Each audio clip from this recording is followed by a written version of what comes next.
Hello everyone and welcome back to my channel. In continuation to the previous video that is of Unit 4 Class 12th Retail Session 1 we have already covered. तो आज Unit 4 का ही Session 2 हम इस video में cover करेंगे which is about fundamentals of accounting. First question is define accounting. तो accounting क्या है? It is both art and science. तो अकाउंटिंग का फंक्शन क्या है? What does accounting do? Accounting में जितनी भी ऑर्गेनाइजेशन की फाइनेंशियल ट्रांजैक्शंस होती हैं वो रिकॉर्ड की जाती है. They are classified, they are summarised, analysed and reported. ठीक है, तो इससे फर्म को decision making it help the firm in taking the decisions. ठीक है, फर्म की फाइनेंशियल पोजीशन क्या है और फर्म वेदर प्रॉफिट अर्न कर रही है या लॉस सफर कर रही है, ये अकाउंटिंग जो है it basically tells everything to the business. So accounting क्या है? अगर पेपर में आपकी डेफिनेशन आएगी व्हाट इज अकाउंटिंग, सो आपको ये वाली डेफिनेशन लिखनी है which is I am just highlighting this one. ठीक है, बाय हार्ट आपको ये डेफिनेशन लर्न होनी चाहिए. नाउ ब्रांचेस कौन सी हैं? There are 3 branches of accounting: financial accounting, cost accounting, management accounting. Financial accounting क्या है? ये फाइनेंशियल ट्रांजैक्शंस रिकॉर्ड करती है. It prepares profit loss account and balance sheet. लेकिन कॉस्ट अकाउंटिंग जो है ये प्रोडक्ट और सर्विसेज की कॉस्ट फाइंड आउट करती है. And management accounting it provides financial information. So it helps the management in taking the decisions. Now, what are the objectives of accounting? Main objective है accounting का transaction जितने भी business में होती है उसका रिकॉर्ड मेंटेन करना, जिसको हम बुक कीपिंग भी बोलते हैं. फिर profit and loss find out करना, फाइनेंशियल पोजीशन क्या है फर्म की उसको फाइंड आउट करना, और जो भी फाइनेंशियल इंफॉर्मेशन है वो यूजर्स को प्रोवाइड करना. यूजर्स कौन है? Managers, share holders, creditors, government. Characteristics of accounting. तो फर्स्ट करेक्टरिस्टिक्स इज अंडरस्टैंडेबिलिटी. तो इंफॉर्मेशन जो भी है, फाइनेंशियल इंफॉर्मेशन जो भी आप यूजर्स को देते हो, it should be very much clear, understandable by the users. Second is it should be relevant. Relevant कैसे होगी? अगर वो इंफॉर्मेशन जो है उसको यूज करके जो यूजर्स हैं they are able to take decisions. Then third is consistency. तो जो भी अकाउंटिंग पॉलिसीज प्रोसीजर्स हैं वो हम अकाउंटिंग में क्या है यूनिफॉर्मली अप्लाई होते हैं. मतलब सेम, ऐसा नहीं है कि एक केस में एक पॉलिसी इस तरह लगाई जा रही है और दूसरे केस में वही पॉलिसी डिफरेंट वे से लगाई जा रही है. कोई भी अकाउंटिंग पॉलिसी है वो सेम वे से अप्लाई होनी चाहिए. कंपेरेबिलिटी. तो जो इंफॉर्मेशन है it should help in comparing. ठीक है. देन रिलायबल होनी चाहिए, ट्रू पिक्चर देनी चाहिए.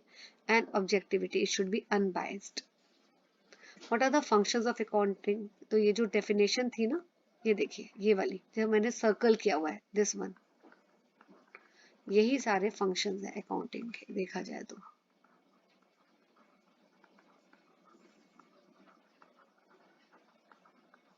राइट. तो रिकॉर्ड करना बुक्स में. ठीक है, बुक्स मेंटेन करना. कौन सी बुक्स? अभी हम इसके बारे में डिटेल में पढ़ेंगे सेशन 3 में. Journal, ledger, cash book. फिर सेम जो ट्रांजेक्शन्स हैं उसको ग्रुप, उनका ग्रुप बनाना. जैसे सैलरी, अगर आप सैलरी दे रहे हो मिस्टर ए को, सैलरी दे रहे हो बी को, तो उसका एक अलग हेड बना देना, एक साथ सैलरीज. ऐसे एसेट्स हैं जैसे बिल्डिंग, फर्नीचर, लैंड, तो आप इसका एक ग्रुप कर देना, एसेट्स, हेड लिख देना एसेट्स. तो इस ग्रुपिंग को ही हम बोलते हैं क्लासिफिकेशन. फिर समराइज करना. समराइज कैसे करोगे information? By preparing PNL account and balance sheet. Then सिर्फ जो मनी रिलेटेड ट्रांजेक्शंस है वही रिकॉर्ड होती है अकाउंटिंग में. और इंटरप्रिटेशन, यानी जो भी आपने स्टेटमेंट या इंफॉर्मेशन यूजर्स को प्रोवाइड की है, तो user should be able to draw conclusion, should be able to make decisions on that basis. फिर रिजल्ट्स जो है स्टेक होल्डर्स को प्रोवाइड करना। बहुत सारे स्टेक होल्डर्स होते हैं। स्टेक होल्डर्स जैसे कि मैनेजर्स हो गए, शेयर होल्डर्स हो गए, एम्प्लॉय हो गए, कस्टमर हो गए, उन सब के साथ इंफॉर्मेशन, फाइनेंशियल इंफॉर्मेशन शेयर करना एंड अकाउंटिंग स्टैंडर्ड्स फॉलो करना फॉर एक्यूरेसी। अकाउंटेंट का क्या फंक्शन है? अकाउंटिंग सिस्टम को डिजाइन करना, रिकॉर्ड करना ट्रांजैक्शन, समराइज करना, एनालाइज कैसे करते हैं इंफॉर्मेशन को? रेशियोज को के थ्रू, राइट, कंपैरेटिव स्टेटमेंट्स बना के, देन रिपोर्ट करना स्टेक होल्डर्स को, बजट बनाना, टैक्स कैलकुलेट करना, ऑडिटिंग, ये सारा अकाउंटिंग के फंक्शंस है। Now what is the difference between book keeping and accounting? Book keeping में ट्रांजेक्शन्स जो है वो रिकॉर्ड होती है, लेकिन अकाउंटिंग में सिर्फ रिकॉर्ड नहीं होती, classify, summarise, analyse, interpreting and reporting सब होता है। Now what is double entry book keeping system? देखो, डबल ये एक मेथड है जिसको यूज करके जो ट्रांजेक्शन्स हैं वो बुक्स में रिकॉर्ड की जाती है। ठीक है, डबल एंट्री का मतलब है कि कोई भी ट्रांजैक्शन है उसको उसके दो एस्पेक्ट्स रिकॉर्ड किए जाते हैं। ठीक है, तो अगर एक अकाउंट जो है वो डेबिट होता है तो दूसरा अकाउंट जो है सेम अमाउंट से क्रेडिट भी हो जाएगा। तो डबल एंट्री का मतलब है हर ट्रांजैक्शन जो है दो अकाउंट्स को अफेक्ट करता है, राइट? तो that is double entry system. Double entry का मतलब है हर ट्रांजैक्शन के टू एस्पेक्ट्स होते हैं। तो अगर एक अकाउंट क्रेडिट हो रहा है तो दूसरा अकाउंट डेबिट होगा। बहुत डिटेल में नहीं करने न्यूमेरिकल, सिंपल अभी आपको पता होना चाहिए। तो what are the types of double entry book keeping accounts? या क्वेश्चन आ सकता है आपका, क्लासिफिकेशन ऑफ अकाउंट्स। तो तीन अकाउंट्स है, personal, real, nominal. Personal account जो है वो इसमें इंडिविजुअल, फर्म, कंपनीज के नेम जो होते हैं, ये अकाउंट जो है they are related to the name of individual. जैसे Ram, Ram account is a personal account. ठीक है, और एबीसी फर्म, फर्म का नाम है, ये एबीसी कंपनी, ये it is a personal account. Real account कौन से होते हैं? जो एसेट्स के होते हैं, जैसे plant, machinery, furniture, land etcetera. ठीक है, तो प्लांट एंड मशीनरी अकाउंट ये रियल अकाउंट है। नॉमिनल जो होता है ये इसमें एक्सपेंसेस, इनकम, लॉस, गेन, ये इनके अकाउंट्स बनते हैं। जैसे सैलरी अकाउंट, ये है नॉमिनल अकाउंट। तो अगर पेपर में क्वेश्चन आता है तो आपको ये तीनों मेंशन करने। Now rules of debit and entry. तो रूल्स तीन है पर्सनल अकाउंट के लिए। जो रूल फॉलो किया जाता है वो ये है, debit the receiver, credit the giver. Real account के लिए debit what comes in, credit what goes out.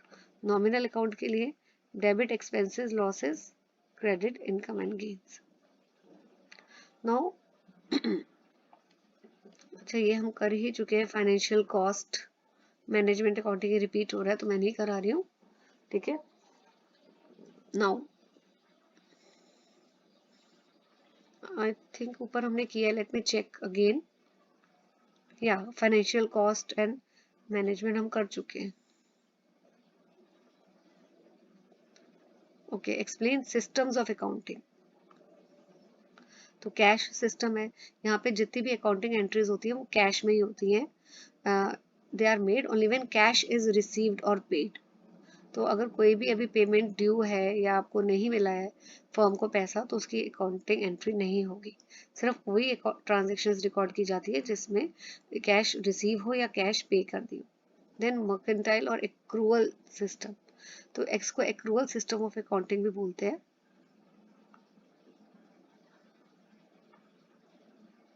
Right? तो यहाँ पे सिर्फ वो ट्रांजेक्शन्स रिकॉर्ड होती हैं जब अमाउंट ड्यू हो, राइट? देन फिक्स सिस्टम, यहाँ पे कॉम्बिनेशन है दोनों, कैश और एक्रूअल सिस्टम का। तो यहाँ पे इनकम जो है वो हम कैश बेसिस में लिखते हैं और एक्सपेंसेस हम एक्रूअल में लिखते हैं। नाउ यूजर्स कौन कौन है अकाउंटिंग इंफॉर्मेशन के?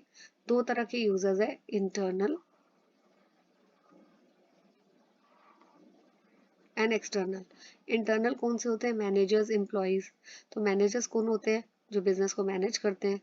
ठीक है, टॉप लेवल, मिडल और लोअर। तो उनको भी इंफॉर्मेशन चाहिए होती है, बिकॉज उनको डिसीजंस लेनी होती है। एम्प्लॉयज भी, उनको भी इंटरेस्ट होता है कि हमारी कंपनी जहाँ हम काम कर रहे हैं उसकी फाइनेंशियल पोजीशन कैसी है। ठीक है, तो they want the accounting information to be shared with them.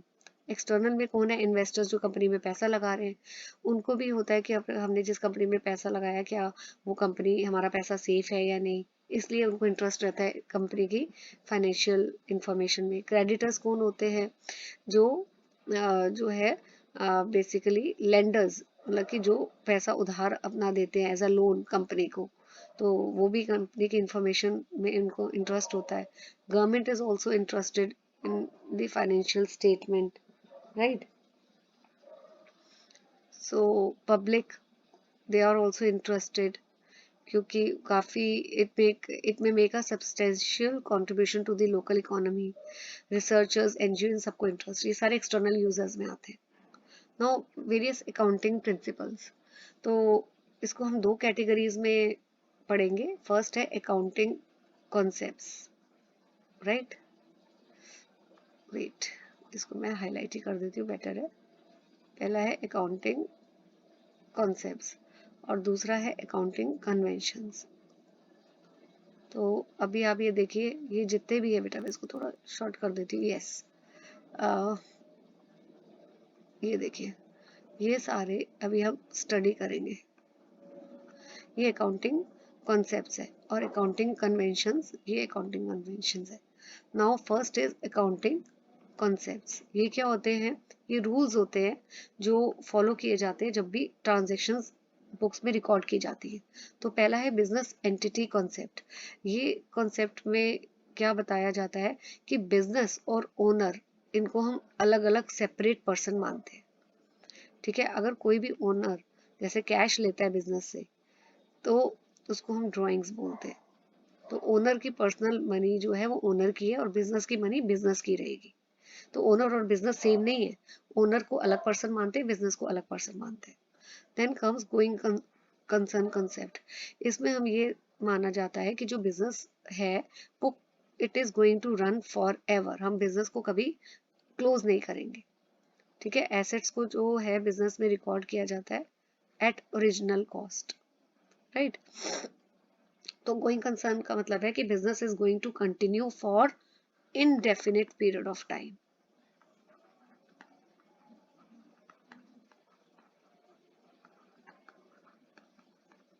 Then comes cost concept. इसमें एसेट्स को रिकॉर्ड किया जाता है at original cost, not at the market value. Original cost मतलब जिस कॉस्ट प्राइस पे एसेट्स को खरीदा था। सपोज आपने एसेट्स को खरीदा था 1 लाख में, लेकिन आज की डेट में मार्केट वैल्यू है 2 लाख, तो हम बुक्स में कौन सी वैल्यू पे रिकॉर्ड करेंगे?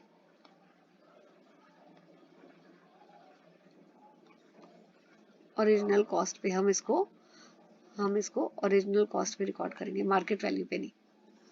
Then fourth is dual aspect concept और डबल एंट्री कॉन्सेप्ट, कि हर ट्रांजेक्शन के जो है दो इफेक्ट्स होते हैं। एक it effect two accounts, one is credit and the other is debit. ठीक है, तो हर transaction it is recorded in two accounts.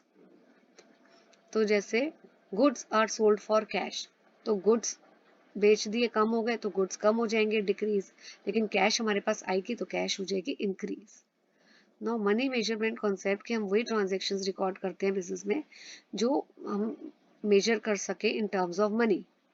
ठीक है, लेकिन जो जैसे ऑनेस्टी है कि एम्प्लॉइज ऑनेस्ट है, हम इसको मेजर नहीं कर सकते इन टर्म्स ऑफ मनी, तो हम इसको रिकॉर्ड नहीं करेंगे। अकाउंटिंग पीरियड कॉन्सेप्ट, अभी मैंने बताया था कि बिजनेस गोइंग कंसर्न में क्या बोला जाता है कि business will exist for indefinite period of time, लेकिन हमें बिजनेस की पता लगाना होता है कि कितना प्रॉफिट बिजनेस अर्न कर रही है। तो इसलिए हम बिजनेस को डिवाइड कर देते हैं एक फिक्स्ड पीरियड में, ताकि उस पीरियड में हम बिजनेस के प्रॉफिट या लॉस पता कर सके, और वो फिक्स पीरियड को बोला जाता है accounting period, which is usually of 1 year. Then realisation concept, यहाँ पे रेवेन्यू यानी इनकम हम तभी रिकॉर्ड करेंगे when it is earned, not when cash is received. According to this concept, कि बिजनेस में अगर जैसे अगर मैंने किसी से पैसे लेने हैं, मैंने गुड्स बेचे थे और पैसे मुझे मिलने हैं लेकिन कैश नहीं मिली, बट मैं उसको रिकॉर्ड कर दूंगी जैसे ही जो है वो गुड्स सेल मैंने कर दिए, चाहे मुझे कैश मिली है या नहीं मिली. So when it is earned, तभी I will record the revenue. Right. Now matching concept में हम कॉस्ट को मैच करते हैं with the revenue. Right. Historical record concept में क्या होता है कि ओनली पास्ट इवेंट्स रिकॉर्ड किए जाते हैं, फ्यूचर प्लान्स एस्टिमेट रिकॉर्ड नहीं किए जाते. अकाउंटिंग कन्वेंशंस पे आते हैं, हमने अकाउंटिंग कॉन्सेप्ट्स कर लिए हैं. So what is accounting conventions? The first one is disclosure. Disclosure में क्या है कि जितनी भी इंपॉर्टेंट इंफॉर्मेशन है वो one must disclose in financial statement. It must be disclose, छुपाना नहीं चाहिए कुछ भी, it must be disclosed. Then materiality. Materiality का मतलब है कि ऑल द इम्पॉर्टेंट जो आइटम्स हैं, ठीक है, it must be shown in detail. जो मटेरियल मतलब important item should be shown in detail.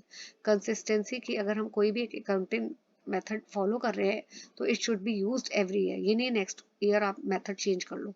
तो जैसे डेप्रिसिएशन कैलकुलेट करते हैं, डेप्रिसिएशन कैलकुलेट करने के दो मेथड होते हैं. स्ट्रेट लाइन मेथड, ये स्ट्रेट लाइन SLM, या रिटर्न डाउन वैल्यू मेथड. तो अगर company straight line method follow कर रही है तो नेक्स्ट ईयर भी उसको यही मेथड फॉलो करना चाहिए. देन कंजर्वेटिज्म और प्रूडेंस. इसका मतलब क्या होता है कि कंपनी सेफ प्ले करती है.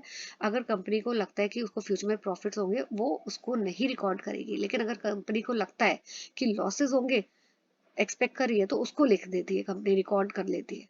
तो इसमें क्या होता है, estimate all losses but not expected profits. तो होता है ना प्रूडेंस, समझदारी से. प्रॉफिट तो अगर हो भी रहे तो भी कंपनी उसको रिकॉर्ड नहीं करेगी, लेकिन लॉसेस रिकॉर्ड कर लेगी. Advantages of accounting. एडवांटेजेस क्या है? It help in maintaining records. Financial statement जैसे कि P&L account, balance sheet record हो जाती है. हेल्प, अकाउंटिंग हेल्प करती है प्रिपेयर करने में. Then it provide information about cash, other assets. Necessary information provide करती है बहुत सारी पार्टीज को, जैसे ओनर्स को, इन्वेस्टर्स को, क्रेडिटर्स को. और अकाउंटिंग और क्या करती है, it help in comparing company की करंट परफॉर्मेंस क्या है विद द पास्ट परफॉर्मेंस. ठीक है. फ्रॉड के चांसेस भी कम होते हैं. एंड वाई फ्रॉड के चांसेस कम होते हैं? क्योंकि periodically balancing and division of work होता है. Right. So proper records maintain करे जाते हैं, तो कोई भी अगर एरर हो वो डिटेक्ट हो जाता है, तो फ्रॉड के चांसेस कम हो जाते हैं. Then it also help in calculating the taxes. Business की वैल्यू पता करने में भी अकाउंटिंग हेल्प करता है. एंड एक तरह से जब भी आप सारी चीज़ों को रिकॉर्ड कर लेते हो तो एक तरह से वो डॉक्यूमेंट्री एविडेंस मिल जाता है. It also help the management. ठीक है. मैनेजमेंट परफॉर्मेंस को जज करती है, वीकनेस आइडेंटिफाई करती है, कोई करेक्टिव एक्शन लेना है तो भी मैनेजमेंट के लिए पॉसिबल हो जाता है. What are the limitations of accounting? It does not record all event. सिर्फ फाइनेंशियल जो भी ट्रांजेक्शन मनी के टर्म्स में हम मेजर कर सकते हैं वही रिकॉर्ड होती है. जो ट्रांजेक्शन मनी के टर्म्स में नहीं मेजर कर सकते, जैसे ऑनेस्टी मैंने बताया था, वो इग्नोर कर दी जाती है. ऑल्सो यहाँ पे एसेट, मैंने आपको बताया था एसेट्स हम हिस्टोरिकल कॉस्ट पे रिकॉर्ड करते हैं लेकिन मार्केट वैल्यू पे नहीं करते. तो एसेट्स की मार्केट वैल्यू क्या है वो हमें नहीं पता लगती है.